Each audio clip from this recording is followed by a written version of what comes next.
వాక్య భాగంలోనికి వెళదాం. ఈ రోజున ఒక అంశాన్ని ధ్యానం చేద్దాం.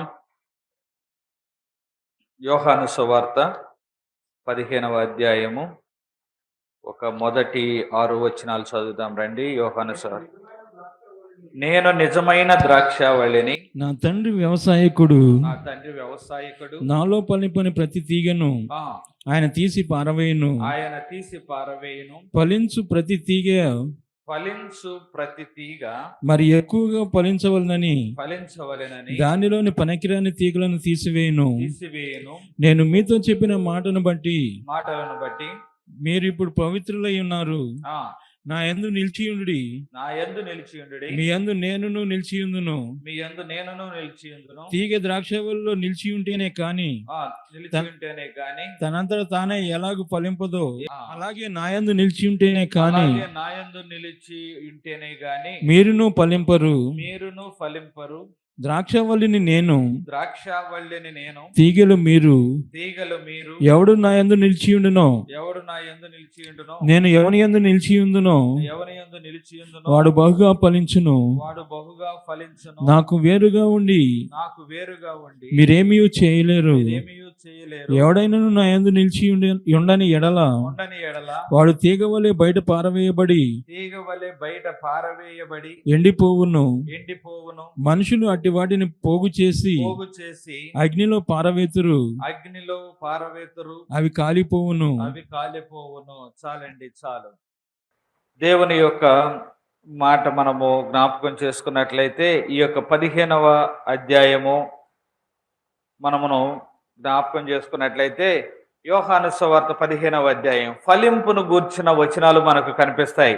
ఆదికాండం మొదటి వచనాల్లో కూడా యేసు ప్రభువు వారు నరుని చేసి వారు ఫలించాలి అని ఆశతో ఆయన ప్రభువు దేవుడు లేక మాట్లాడి ఉన్నాడు. అనగా ఆ యొక్క మాటల యొక్క ఉద్దేశం ఏమిటంటే ప్రతి ఒక్కరూ కూడా ఫలించాలి. ఏమిటట? ప్రతి ఒక్కరు కూడా ఫలించాలి. ఫలించడం అంటే ఏమిటండి? చెట్లు కదా ఫలించేది, చెట్లు కదా ఫలములను ఇచ్చేది కదా. మరి మనుషులు ఫలించడం అంటే ఏమిటి? మనుషులు ఫలించడం అంటే మనము దీవించబడడం, మనము ఆశీర్వదించబడడం, అభివృద్ధి చెందడం. అభివృద్ధి అనగా మరలా ఏ రకమైన అభివృద్ధి? కేవలం లోక సంబంధమైన అభివృద్ధి కాదు. లోక సంబంధమైన అభివృద్ధి, దానితో పాటు ఆత్మ సంబంధమైన అభివృద్ధి. మొదట ఆత్మ సంబంధమైన అభివృద్ధి, తర్వాత దానితో పాటు లోక సంబంధమైన అభివృద్ధిని ప్రభువు మనల్ని కోరుకుంటున్నాడు. ఇదే యోహాను సువార్త 15వ అధ్యాయంలో కింద వచనాల్లోకి వస్తే మీరు బహుగా ఫలించడం వలన నా తండ్రి మహిమపరచబడతాడు, ఘనపరచబడతాడు అనే విషయాలు మనకు కనిపిస్తాయి. అనగా మనము ఫలించడము వలన ఎవరికి ఘనతట? దేవునికి ఘనత. అంతే కదా. వీరు దేవుని నమ్మిన బిడ్డలు, వీరు ఫలిస్తూ ఉంటే వీరిని చూచి లోకస్తులు కావచ్చు, దేవునిని ఎరగని వారు కావచ్చు, ఏమనుకోవాలి? వీళ్ళు దేవునిలో బహుగా ఫలిస్తున్న వాళ్ళు. చాలా సందర్భాల్లో కేవలము కొద్ది సందర్భాల్లో ఆస్తులు ఉండవచ్చు, ఐశ్వర్యములు ఉండవచ్చు, కానీ మనస్సునకు ఏముండదు? ప్రశాంతత, శాంతి అనేది ఉండదు. కానీ దేవునిలో ఉన్న బిడలకట కష్టమున్నా, బాధ ఉన్నా, సుఖమున్నా, సౌఖ్యమున్నా, ఆస్తి ఉన్నా, ఐశ్వర్యం ఉన్న మనసులో ఏం నిండి ఉంటుంది? ప్రశాంతత నిండి ఉంటుంది, శాంతి సమాధానాలు నిండి ఉంటాయి. హల్లెలూయా. అది కదా అసలైన ఫలించడం అనేది. ఈ యొక్క ఉదయకాలంలో 2 కొమ్మలను చూద్దాం. 2 కొమ్మలు. మొదటి కొమ్మ ఏమిటట? ఫలించడి కొమ్మ. రెండవ కొమ్మ ఉందండి, పారవేయబడిన కొమ్మ. ఏమిటట? పారవేయబడిన కొమ్మ. 2 కొమ్మలు కనిపిస్తాయి. మొదటిగా ఈ ఫలించడి కొమ్మను మనం చూస్తూ ఉన్నప్పుడు ఒక వ్యక్తి అసలు ఫలించాలి అంటే ఆ వ్యక్తికి ఉండవలసిన లక్షణములు ఏమిటి, ఆ వ్యక్తికి ఉండవలసిన గుణములు ఎలాంటివి అనే విషయాన్ని మనము ధ్యానం చేద్దాము. రెండవది పారవేయబడిన కొమ్మ. ఇందాక యేసు ప్రభు వారు అన్నారు కదా, ఇదిగో పారవేయబడతాయట కొన్ని తీగలు. ఏ తీగలవి? ఆయనలో ఫలించని తీగలట పారవేయబడి ఇదిగో కాల్చివేయబడతాయి అని దేవుని యొక్క వాక్యము సెలవిస్తూ ఉన్నది మనకున్న సమయాన్ని బట్టి. మొదటిగా ఫలించడి కొమ్మ, రెండవది ఏమని చెప్పాను, పారవేయబడిన కొమ్మ. ఒకసారి చూద్దాం రండి, ఆది కాండంలోనికి వెళ్ళినట్లయితే అక్కడ ఒక ఫలించడి కొమ్మ మనకు కనిపిస్తూ ఉంది. ఆది కాండము 49వ అధ్యాయము 22వ వచనం ఒకసారి చదవండి. 49వ అధ్యాయము 22వ వచనం. యోసేపు ఫలించెడి కొమ్మ, యోసేపు ఫలించెడి కొమ్మ, ఊట యొద్ద ఫలించెడి కొమ్మ, ఊట యొద్ద ఫలించెడి కొమ్మ, దాని రెమ్మలు గోడ మీదకి ఎక్కి వ్యాపించును, గోడ మీదకి ఎక్కి వ్యాపించును. విలుకాండ్రు అతన్ని వేధించిరి, వారు బాణములను వేసి అతన్ని హింసించిరి. యాకోబు కొలుచు పరాక్రమశాలి అయిన వాని హస్త బలము వలన అతని విల్లు బలమైన దగును. ఇశ్రాయేలునకు బండయు మోపేడి వాడును ఆయనే. నీకు సహాయం చేయు నీ తండ్రి దేవుని వలన పైనుండి మింటి దీవెనలతోను కింది దాగి ఉన్న అగాధ జలముల దీవెనలతోను సమస్తముల దీవెనలతోను స్తనముల దీవెనలతోను గర్భముల దీవెనలతోను నిన్ను దీవించు సర్వశక్తిని దీవెన వలన అతని బాహుబలము దిట్టపరచబడును. నీ తండ్రి దీవెనలు నా పూర్వీకుల దీవెనల పైన చిరకాల పర్వతముల కంటే హెచ్చుగా ప్రబలమగును. తన సహోదరుల నుండి వేరుపరచబడిన వాడి నడినెత్తి మీదను ఉండును. అంటే ఫలించెడు కొమ్మ, దానితో పాటు ఇవి ఎందుకు చదివామంటే దేవుని యొక్క దీవెనలు ఎలా ఉంటాయో మనకు అర్థమవుతుంది. క్రింది ఉన్న అగాధ జలముల దీవెనట, తనముల దీవెన, గర్భముల దీవెన, నిన్ను దీవించు సర్వశక్తుని దీవెన, అతని బాహుబలము దిట్టపరచబడును. నీ తండ్రి దీవెనలు నీ పూర్వీకుల దీవెనల పైన చిరకాల పర్వతముల కంటే హెచ్చుగా. ఎన్ని దీవెనలు, ఎన్ని ఆశీర్వాదాలు. హల్లెలూయా. ఎందుకు యోసేపు ఇంతగా ఫలించాడు? ఎందుకు యోసేపు ఇలాగ ఫలించడానికి కారణమయ్యింది? ఎందుకు యోసేపు ఇంతగా ఫలించాడు అంటే ప్రధానముగా కొన్ని విషయాలను మనం ధ్యానం చేయవచ్చు. ఏమిటి ప్రధానమైన విషయాలు అంటే, యోసేపు భక్తి కలిగిన వాడై ఉండి పాపమునకు దూరముగా ఉన్నవాడు. దేనికి దూరంగా ఉన్నాడండి? పాపమునకు దూరముగా ఉన్నవాడు ఈ యొక్క యోసేపు. ఈ యొక్క యోసేపు పాపమునకు ప్రేరేపించబడిన వాడైనప్పటికీ కూడా అతడు 39వ అధ్యాయం 9వ వచనం కూడా ఒకసారి చదవండి అండి, మనం ధ్యానంలోకి వెళదాం. ఆ వచనం కూడా చదువుకున్నట్లు మనకి లేడు, భార్యవైనందున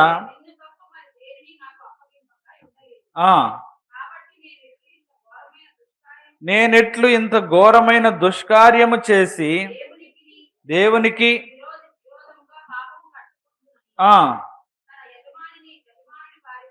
చాలండి, చాలు. ఇక్కడ చూస్తే యోసేపు పాపము నుండి పారిపోతూ ఉన్నాడు. ఎక్కడి నుంచి పారిపోతున్నాడు? పాపము నుండి పారిపోతూ ఉన్నాడు.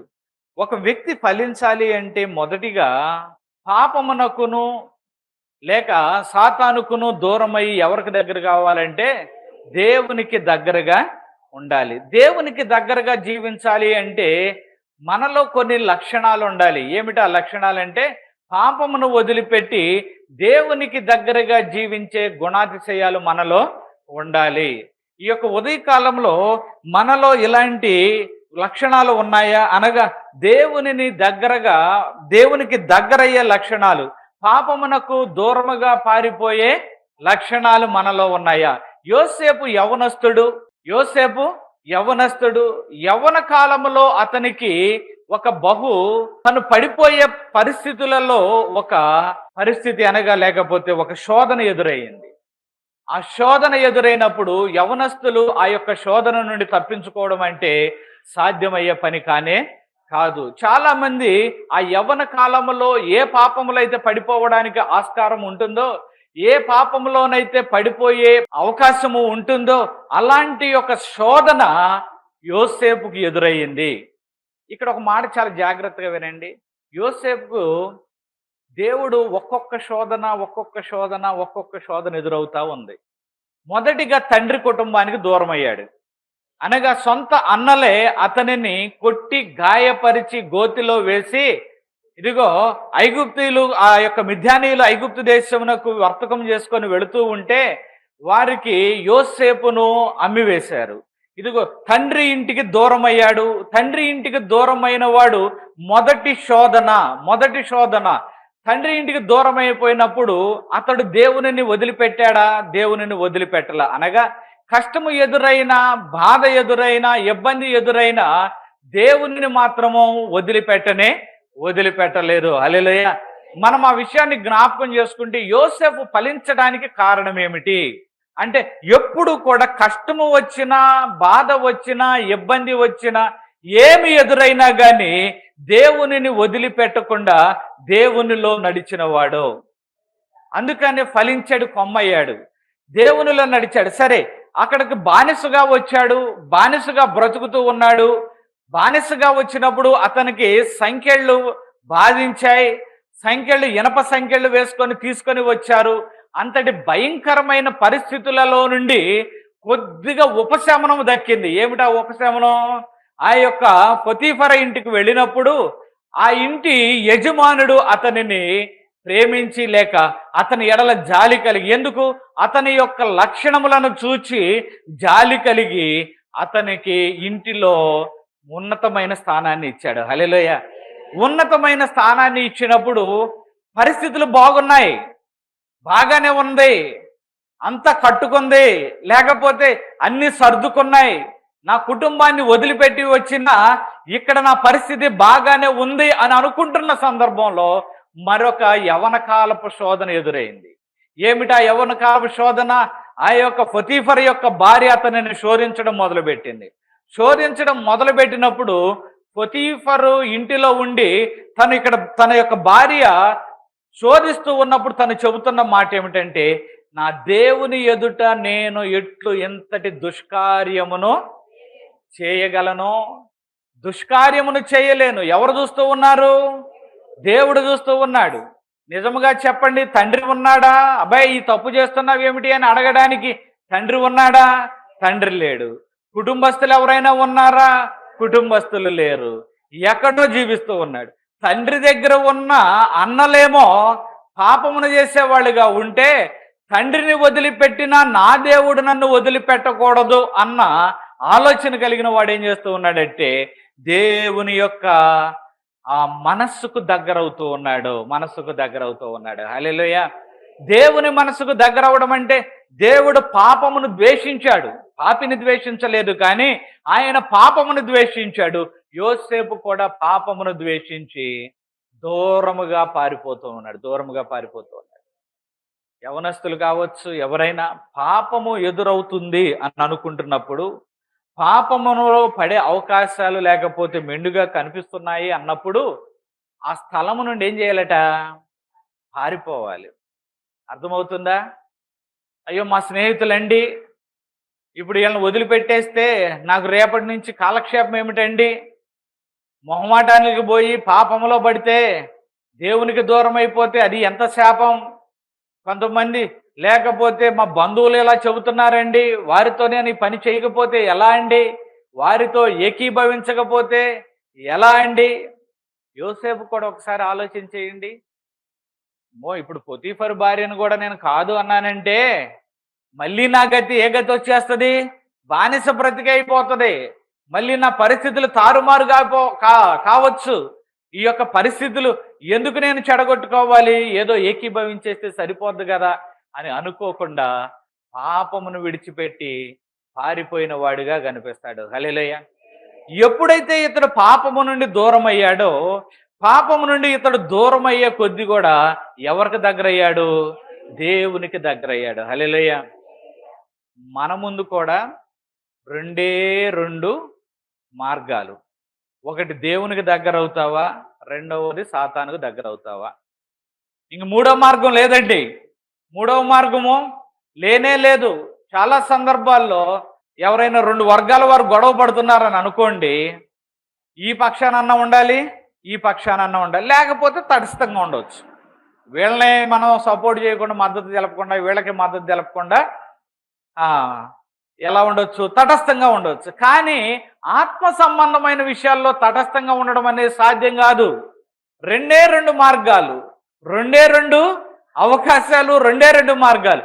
ఒకటి దేవునికి దగ్గర అవుతావా, రెండవది సాతానుకు దగ్గర అవుతావా. దేవునికి దగ్గర కాలేకపోవడమో ఆటోమేటిక్గా ఎవరికి దగ్గర అవడమో, సాతానుకు దగ్గర అవటం. యోసేపట దేవునికి దగ్గర కావాలి అని కోరుకున్నాడట. ఎందుకంటే నన్ను ఫలింపజేసేవాడు, నన్ను ఆశీర్వదించేవాడు, నన్ను దీవించేవాడు ఆయనే గనుక నేను ఎవరికి దగ్గర అవ్వాలి, దేవునికి దగ్గర అవ్వాలి. హల్లెలూయా. అందుకనే ఆదికాండం 39వ అధ్యాయం 3వ వచనంలో అనుకుంటే ఒకసారి చూద్దాం రండి. 39వ అధ్యాయం 3వ వచనం. యెహోవా అతనికి తోడై ఉండెననియు సఫలము చేసిననియు చూచినప్పుడు, చాలండి, చాలు. ఎవరు తోడై ఉన్నారట? యెహోవా అతనికి తోడై ఉన్నాడు. యెహోవా అతనికి తోడై ఉన్నాడు. అలాగే తర్వాత 23వ వచనంలో కూడా ఉంటుంది, యెహోవా అతనికి తోడై ఉండెను గనుక ఆ చెరసాలాధిపతి అతని చేతికి అప్పగింపబడిన దేని గురించి విచారణ చేయకుండెను. అతడు చేసినది యావత్తు యెహోవా సఫలమగునట్లు చేశాను. హల్లెలూయా. యెహోవా సఫలమగునట్లుగా చేశాడు. యోసేపు చేసిన ప్రతి పనిని కూడా. ఎందుకు అంటే యెహోవా అతనికి తోడై ఉన్నాడు. మనకు బైబిల్ గ్రంథంలో కొంతమంది గుణపాఠంగా కనిపిస్తారు. ఎవరంటే ఉదాహరణకి సంసోను. యెహోవా అతనిని వీడిపోయినని అతనికి అర్థం కాల. ఎప్పుడు అర్థం కాలేదు? అతడు ఆ యొక్క దెలీలా దగ్గర ఉండి ఆమె అతనిని లాలించి చక్కగా పండుకోబెట్టి ఏం చేసింది? క్షౌరం చేసేసింది. క్షౌరం చేసిన తర్వాత ఇదిగో సంసోను, ఫిలిస్తీన్లు వస్తున్నారు, ఫిలిస్తీన్లు మీద పడుతున్నారంటే ఒక్కసారిగా లేచి జడలు విరజింపుకుందామని ప్రయత్నం చేసేటప్పుడు అక్కడ ఒక మాట ఉంటుంది. ఏమనంటే యెహోవా అతనిని విడిచిపోయినని అతనికి ఎడబాసనని అర్థం కాల. ఎందుకు అర్థం కాలేదు? ఎవరికి దూరం అయిపోయాడు? దేవునికి దూరం అయిపోయి ఎవరికి దగ్గర అయిపోయాడు? పాపానికి దగ్గర అయిపోయాడు. సాతానుకు అనగా పాపానికి దగ్గర అయిపోయాడు. చేయకూడని పనులకు దగ్గర అయిపోయాడు. అక్కడ కూర్చొని పారిపోలేదు. గుర్తుపెట్టుకోండి, పారిపోలేదు. ఇదిగో ఫిలిస్తీన్లు వస్తున్నారు, నీ మీద పడుతున్నారు అని చెప్పి మాటి మాటికి చెబుతూ ఉన్నప్పుడు ఏం చేయాలండి? సంసోను లేచి పారిపోవాలి కదా. ఈ పాప స్థలంలో నాకేం పని, ఇక్కడ ఉండవలసిన పని నాకేమిటి అని చెప్పి లేచి పారిపోవాలి కదా. పారిపోకుండా అక్కడే కూర్చున్నాడు సంసోను. ఎక్కడ కూర్చున్నాడు? ఆ పాపపు స్థలములోనే కూర్చున్నాడు. దేవుడు కూడా అవకాశాన్ని ఇచ్చాడు. ఇంకా లేచి వెళ్ళిపోతాడేమో సంసోను, లేచి వెళ్ళిపోతాడేమో. ఇవన్నీ న్యాయాధిపతుల గ్రంథంలో కనిపిస్తాయి, మనం చదవని అవసరం లేదు, కానీ మనకు తెలిసిన విషయాలే. లేచి వెళతాడేమో అని దేవుడు ఎదురు చూస్తూ ఉన్నాడు. కానీ లేచి వెళ్ళకోకుండా అక్కడే కూర్చొని దేవుని నమ్మిన బిడ్డలు ఇంకా కాని చోట్ల కూర్చునే వాళ్ళు ఎవరైనా ఉన్నారా? కాని మాటల దగ్గర కూర్చునే వాళ్ళు ఉన్నారా? కాని పనుల దగ్గర కూర్చునే వాళ్ళు ఉన్నారా? కాని వాటి దగ్గర కూర్చునే వాళ్ళు ఉన్నారా? నష్టము సుమా. దేవునిని వదిలిపెట్టి, దేవుని సన్నిధానమును వదిలిపెట్టి మనము కాని చోట కూర్చున్నట్లయితే, కాని చోట్లకు వెళ్ళినట్లయితే, దేవునిని వదిలిపెట్టినట్లయితే అది ఏమాత్రము కూడా క్షేమము కానే కాదు. సంసోను వెళ్ళలా, పాపము నుంచి కదలలేదు, యవనస్తుడుగా అయినా కదలలేదు, పారిపోవలసిన సంసోను అక్కడే కూర్చున్నాడు. యోసేపట నేను నా దేవునికి దగ్గర కావాలి అని చెప్పి పాపమునకు దూరముగా బరుగెత్తుకొని వచ్చేసాడట. హల్లెలూయా. ఎప్పుడైతే పాపమునకు దూరం అయ్యాడో ఎవరికి దగ్గర అయ్యాడు? దేవునికి దగ్గర అయ్యాడు. అందుకని యెహోవా అతనికి తోడై ఉండెను. హల్లెలూయా. ఎప్పుడైతే అతనికి దేవుడు తోడై ఉన్నాడో అతడు ఫలించెడి కొమ్మగా మార్చబడ్డాడు. హల్లెలూయా. ఫలించెడి కొమ్మ. ఎంత చక్కని మరి స్థితిని తెచ్చుకున్నాడండి. అన్నలు ఏం చేశారు? యోధాను చూస్తే వెళ్ళి కాని ప్రదేశాలకు వెళ్ళి కాని పనులు చేసి అవమానమును తీసుకొచ్చేవాడిగా కనిపిస్తాడు. లేకపోతే అన్నలు చూస్తే వారి ఇష్టానుసారంగా కనిపించే వ్యక్తులుగా కనిపిస్తారు. కానీ యోసేపు ఇదిగో మొదటిగా కష్టపడ్డా, మొదటిగా నష్టపడ్డా, మొదటిగా ఇబ్బంది పడ్డా, సమయము వచ్చినప్పుడు ఎలా కనిపిస్తున్నాడంటే ఫలించెడు కొమ్మలాగా కనిపిస్తూ ఉన్నాడు. హల్లెలూయా. ఫలించెడు కొమ్మ. ఫలించడం అంటే అదే యేసు ప్రభు వారు చెబుతున్నారు. మీరు ఎక్కడో ఉండి ఫలించాలి అంటే కుదరదు. దూరంగా ఉండి ఫలించాలి అంటే కుదరదు. సేవకు దూరమై సేవలో ఫలించాలంటే కుదరదు. విశ్వాసమునకు దూరమై విశ్వాసములో ఫలించాలంటే కుదరదు. పరిచర్యకు దూరమై పరిచర్యలో ఫలించాలి అంటే కుదరదు. దేవుని సన్నిధానములో ఉండి దేవుని మాటల ప్రకారం జీవిస్తూ నీవు అప్పుడు దేవునికి అంటుకట్టబడిన వాడివిగా, దేవునికి దగ్గరగా ఉన్నట్లయితే దేవుడు నీకు తోడై ఉండి నీవు ఫలించే వ్యక్తిగా ఉంటావు. హల్లెలూయా. ఒక మాట చెప్పనా, మనలో ఎన్ని టాలెంట్లైనా ఉండొచ్చండి. మాటకారివి కావచ్చు, మంచి చేతలవాడు కావచ్చు, ఎన్ని టాలెంట్లు ఉన్నా దేవునికి నువ్వు పనికిరావు. కానీ దేవునికి అందుబాటులో ఉంటేనే నీవు దేవుని చేత వాడబడతావు. హల్లెలూయా. ఫలించాలి అంటే దేవునికి ఎలా ఉండాలట? అందుబాటులో ఉండాలట. దేవునికి అందుబాటులో ఉంటే ఫలించేవాడివిగా ఉంటావు.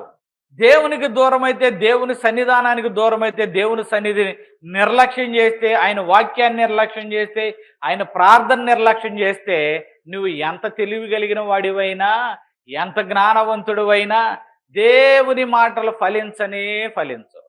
అనగా వాక్యం చెప్పేవాళ్ళు దేవునిలో నిలవకుండా మన ఇష్టానుసారంగా ఉంటే వాక్యం ఫలించదు. పరిచర్య చేసేవాళ్ళు ఇష్టానుసారంగా ఉంటూ పరిచర్య చేస్తామంటే పరిచర్య ఫలించదు. విశ్వాసంలో ఉన్న వాళ్ళు ఇష్టానుసారంగా జీవిస్తూ మేము విశ్వాసులం అంటే విశ్వాసము ఫలించదు. మొదటిగా దేవుని సన్నిధానమును గౌరవించే వాళ్ళముగా, దేవుని యొక్క పనిని మనము నిర్లక్ష్య పెట్టని వారముగా ఉన్నట్లయితే దేవునికి మొదట ప్రాధాన్యత ఇవ్వాలండి. చాలా సందర్భాల్లో మనం చేసే తప్పు అదే. దేవుని పనిని ఎంత నిర్లక్ష్యం చేస్తామంటే, దేవుని పనిని ఎంతగా చులకనగా చూస్తామంటే, మనకు అప్పుడే కావాలి. దేవుని సన్నిధి సాయంత్రం ఉన్నా అప్పుడున్నా పక్కన పెట్టేసే పర్వాలా. కొన్ని సందర్భాల్లో సేవకులమైన మాకు వేదన కలుగుతుందండి. కానీ కొన్ని సందర్భాల్లో ఏమి చేయలేని పరిస్థితుల్లోకి నెట్టివేయబడతాం. వేదన అది.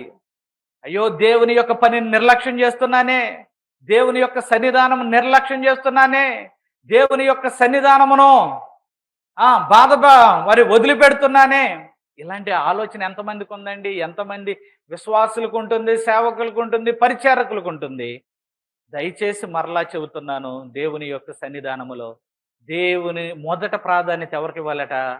దేవునికి ఇవ్వండి. దేవుడు నీకు ఎంత కావాలన్నా, ఎంత సౌఖ్యాన్నైనా ఇస్తాడు, ఎంత ఆస్తినైనా ఇస్తాడు, దేనినైనా ఇస్తాడు నీకు. గ్రహింపు లేని మూర్ఖపు వ్యక్తులుగా మరి దయచేసి ఉండకూడదు అని అనేక సందర్భాల్లో మీతో బ్రతిమిలాడి చెప్పుకుంటున్నా. ఇది మిమ్మల్ని అవమానపరచాలని కాదు, కానీ బ్రతిమిలాడి చెప్పుకుంటున్న మాట ఏమిటంటే, దేవుని పనిని నిర్లక్ష్యం చేయొద్దు. అది మనకు మంచిది కాదు, శాపాన్ని తీసుకుని వస్తుంది. దేవుని యొక్క పనిని నిర్లక్ష్యం చేస్తే అది మనకు మంచిది కానీ. సంసోను న్యాయాధిపతి ఎక్కడుండాలి? తన సొంత దేశంలో ఉంటూ తన యొక్క ప్రజలకు న్యాయం తీర్చాల్సిన వాడండి. ఎక్కడో వెళ్ళి ఆ పాప స్థలంలో ఉండవలసిన అవసరం ఈ సంసోనికి ఎందుకు? దేవుడు అతనికి సౌఖ్యమును ఇవ్వలేడా? లేకపోతే తనకు ఒక కుటుంబాన్ని ఇవ్వలేడా? తన కుటుంబాన్ని, తన జీవితాన్ని కట్టలేడా? కానీ ఏం కావాల్సి వచ్చిందట? లోక సౌఖ్యం కావాల్సి వచ్చిందట. ఎప్పుడు? న్యాయాధిపతిగా ఉండవలసిన సమయంలో, దేవుని సన్నిధానంలో కనపడవలసిన ఈ సంసోను ఎక్కడో వెళ్ళి పనికిరాని చోట్ల కూర్చున్నాడు. ఏం ఫలించాడండి? ఏమన్నా ఫలించాడా? వెంటనే న్యాయాధిపతి పదవి ఊడిపోయి ఉండకపోవచ్చు. నెమ్మదిగా ఎక్కడ తీసుకెళ్ళింది? మరణానికి లాక్కెళ్ళిందా లేదా? కనుక ఈ ఉదయ కాలంలో దేవుని సన్నిధానాన్ని నిర్లక్ష్యం చేసేవాళ్ళు, దేవుని యొక్క పనిని నిర్లక్ష్యం చేసేవాళ్ళు, అది మంచిది కానే కాదు. నీవు ఫలించాలి అంటే దేవునికి దగ్గరగా ఉండాలి. హల్లెలూయా. దేవునికి దగ్గరగా ఉండాలి. యోసేపట పాపము నుండి పారిపోయి దేవునికి దగ్గరగా వచ్చినప్పుడు దేవుడు అతనిని ఫలించడి కొమ్మగా ఉంచాడు. ఒక మాట చెబుతానుండండి, తన సొంతంగా తను చేసుకున్నట్లయితే, అంటే తన ప్రణాళికలు తను వేసుకున్నట్లయితే ఆ స్థితికి వెళ్ళేవాడా యోసేపు? వెళ్ళేవాడు కాదు. కానీ తన యొక్క ప్రణాళికలు ఎవరి చేతికి అప్పగించాడు? దేవుని చేతికి అప్పగించాడు. కష్టమైన బాధ అయినా తన ప్రణాళికలు దేవుని చేతికి అప్పగించాడండి. సుఖమును ప్రక్కన పెట్టాడు, సౌఖ్యమును ప్రక్కన పెట్టాడు, చెరసాలకు వెళ్ళడానికైనా సిద్ధపడ్డాడు, నింద మోయడానికైనా సిద్ధపడ్డాడు. దానికి దేవుడిచ్చిన ప్రతిఫలం ఏమిటి? దేశానికి ప్రధానిని చేశాడు. ఎవడు చేయగలడా ఆయన్ని? దేశానికి ప్రధాని ఎవడని చేయగలడా? ఆయన భార్య చేయగలిగేదా? లేకపోతే తల్లి చేయగలిగేదా? తండ్రి చేయగలిగేవాడా? అన్నలు చేయగలిగేవాళ్ళు? ఎవరు చేయగలిగేవాళ్ళు? దేవుడు మాత్రమే చేయగలడండి. ఉదయకాలంలో మనము గ్రహించాల్సింది ఏమిటంటే దేవుడు మాత్రమే చేయగలడు. హల్లెలూయా. కనుక నువ్వు ఫలించేవాడివిగా ఉండాలి అంటే నువ్వు మొదటిగా దేవుని సన్నిధానమును నిర్లక్ష్యం చేయకుండా, దేవుని యొక్క ఆజ్ఞలను నిర్లక్ష్యం చేయకుండా పాపము నుండి పారిపోయే వ్యక్తివిగా నువ్వు ఉండాలి. హల్లెలూయా. అతడు గోడ మీద ఆ మాట చూసినట్లయితే మరలా ఒకసారి చదువుదామా? ఫలించడి కొమ్మ దాన్ని రెమ్మలు గోడ మీద ఎక్కి వ్యాపించును. గోడ మీద ఎక్కి వ్యాపించడం అంటే ఏమిటండి? ఎప్పుడైనా ఆ మాటను గురించి ఆలోచన చేశారా? గోడ మీద ఎక్కి వ్యాపించడం అంటే సరిహద్దులు దాటి. గోడ దేనికి సూచన? సరిహద్దుకి సూచన. గోడ దాటి అనగా సరిహద్దులు దాటి అతడు ఫలించాడట. హల్లెలూయా. అవునా కాదా? సరిహద్దులు అనగా తన తండ్రి కుటుంబం ఒక సరిహద్దు, తన తండ్రి జీవిస్తున్న ఆ దేశము ఒక సరిహద్దు. ఆ యొక్క సరిహద్దులు దాటి ఐగుప్తు దేశమునకు వెళ్ళి అక్కడ ఫలించి ఆ చుట్టుప్రక్కల ఉన్న దేశాలంతటికీ కూడా, ఆ ప్రజలంతటికీ కూడా ఆ ధాన్యమును అమ్మకము చేసి ఐగుప్తు దేశమునకు ప్రధానమంత్రి అయినప్పుడు దేశాలు సరిహద్దులు దాటి అతడు ఫలించాడా లేదా? ఫలించాడు. హల్లెలూయా. దేవునిలో అంతటి ఆశీర్వాదం ఉన్నది, దేవునిలో అంతటి దీవెన ఉన్నది, దేవునిలో అంతటి ఐశ్వర్యము, దీవెనలు, ఘనతలు ఉన్నాయి. గ్రహించలేని వ్యక్తి. యెషయా గ్రంథం 14వ అధ్యాయం 12వ వచనం. యెషయా గ్రంథం 14వ అధ్యాయం 12వ వచనం. తేజో నక్షత్రమా, వేకు చుక్క, ఎట్లు ఆకాశము నుండి పడితివి, జనములను పడగొట్టిన ఎట్లు నరకబడితివి, ఆకాశమునకు ఎక్కుపోయేదను, పైగా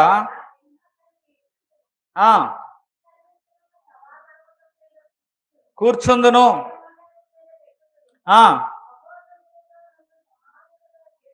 చేసుకుందునని అనుకుంటివి కదా.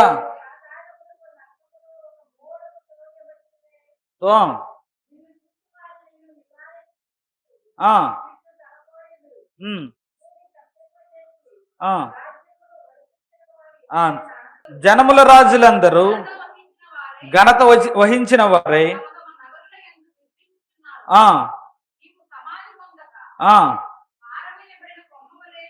పారవేయబడిన కొమ్మ వలె ఉన్నావు. మరొకరిని గురించి ఇక్కడ వ్రాయబడి ఉన్నది. ఎలా ఉన్నాడంటే, నీవు సమాధి పొందక పారవేయబడిన కొమ్మ వలె నున్నావు. ఈయన ఎవరండి? ఈ 12వ వచనం చూస్తే, తేజో నక్షత్రమా, వేకువ చుక్క, నీ వెట్లు ఆకాశము నుండి పడితివి. ఇది ఎవరిని గూర్చిన మాట అంటే సాతానును గూర్చిన మాట. వీడు దేవుని యొద్ద ప్రధాన దూతగా ఉండి తన హృదయంలో గర్వించాడు. గర్వించి దేవుని యొక్క సర్వాపర్వతం మీదకి ఎక్కుతా, ఆయన కన్నా ఉన్నతునిగా నేను చేసుకుంటా, ఇదిగో పై స్థానానికి వెళ్ళిపోతా. దేవుడు అతనిని ప్రేమించి ప్రధానునిగా ఉంచితే, దేవుని దూతలలో ఒక ప్రధానునిగా ఉంచితే ఇతనికి ఏమి ఎక్కిందట? కళ్ళు అంటాం కదా, పెద్దవాళ్ళు అంటారు. ఏమంటారు? కళ్ళు ఎక్కడికి ఎక్కేసినాయి అంట? నెత్తికి ఎక్కేసినాయి అట.